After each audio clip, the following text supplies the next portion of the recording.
We finally made it to the 2.0s, and at this era of Splatoon 2 history, there were a lot of things to double up on. But before we can even get into those, it's time to talk about the latest overtuned Splatoon 2 special. One that existed since last patch, but didn't catch on until now. And it's one of my personal favorites, the Bubble Blower.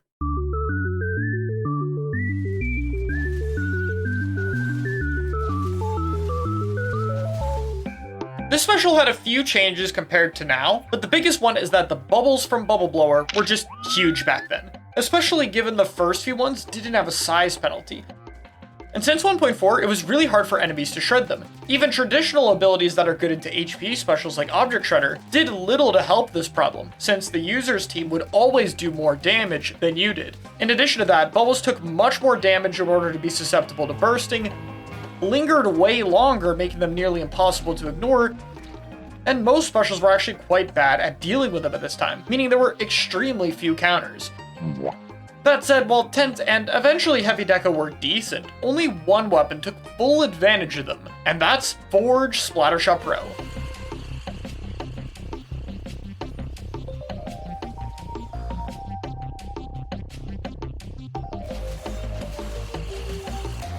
This weapon was 180 points for special and recently buffed, giving it solid output of the special, but most importantly, it had a lethal bomb, giving it access to the Bubble Blower combo, using your sub-weapon, popping a bubble, and then using another bomb to nearly instantly break it, creating giant explosions.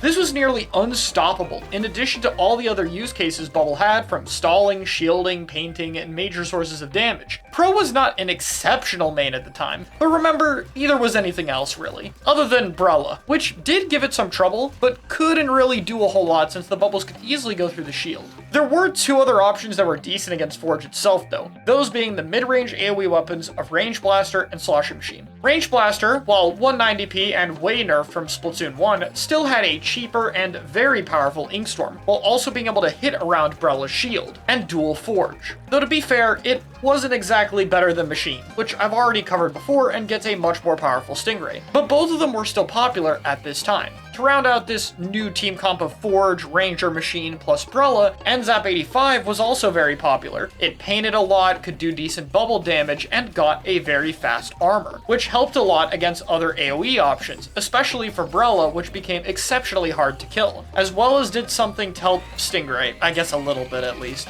A solid set of weapons for a comp, with some other decent options that we've covered before, like Splattershot or other Stingray weapons.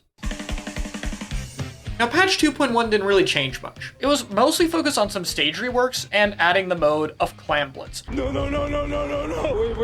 Wait. Range Blaster would get to 200p to help accelerate its drop-off, but Brella would be the main target for nerfs here, painting less, being more ink-hungry, and taking more shield damage from blasters and chargers, allowing for more counterplay and weakening its supportive attributes, though it still had a powerful special and was a great main weapon. On the buff side of things, Dooley got a small damage increase from 28 to 30, which helped it work with a few more weapons, but most notably for Splatoon 2, 30 is the minimum damage required to break ink armor in one hit. It also dealt a bit more bubble damage, I guess. The main buff of this patch though would be Blaster, which got a frankly ridiculous 7 frames taken off of its end lag, which is just absurd, and as you might guess, brought it into the meta with both its vanilla kit with Splashdown and newer custom blaster with Autobomb Inkjet being solid options, which basically completed Range Blaster's mini arc of being overshadowed, but Machine on the other hand was totally fine. Besides that, and again, a bit less oppressive Brella though, not much changed, which means we can jump ahead to patch 2.2.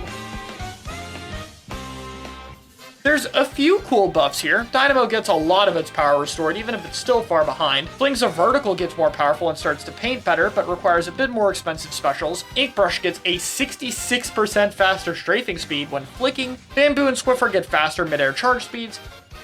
Wait a minute!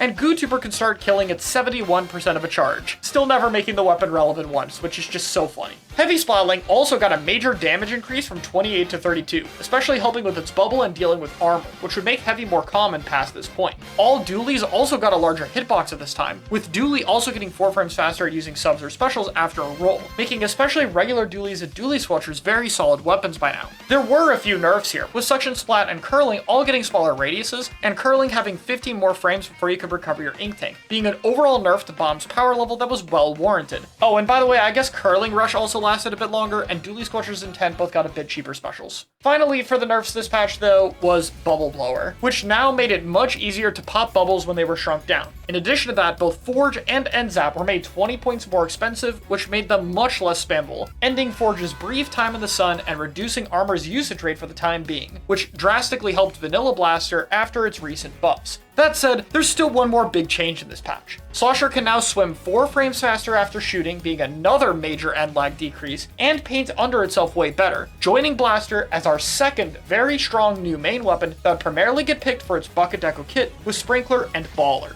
These two weapons really started to take over with their decent kits, and Baller especially synergizing well with Bucket Deco for its added survivability and damage combo. It was not uncommon to see 2 of either of these weapons at the time. This did start to push comps to be a bit more fight heavy though, and was the first time in a while where our special wasn't dominating things. If you close your eyes and pretend Stingray just isn't there. Heavy was now the #1 choice for spamming these. But again, Sea-Jet, Charger, and Machine were all good choices. Though I will note, we even saw a little bit of double Heavy in addition to double Machine, or just using some of either of them for double Stingray. People kept getting better at this, and at this time was starting to use things like Quick Super Jump to be able to jump back to their invincible spawn barrier and have an uncontested ray, which was easily the worst part of this meta. Why we never banned this special, the world may never know. Oh, and I guess we also saw a little bit more Heavy Deco, since the damage increase made it a lot better at controlling its own bubbles.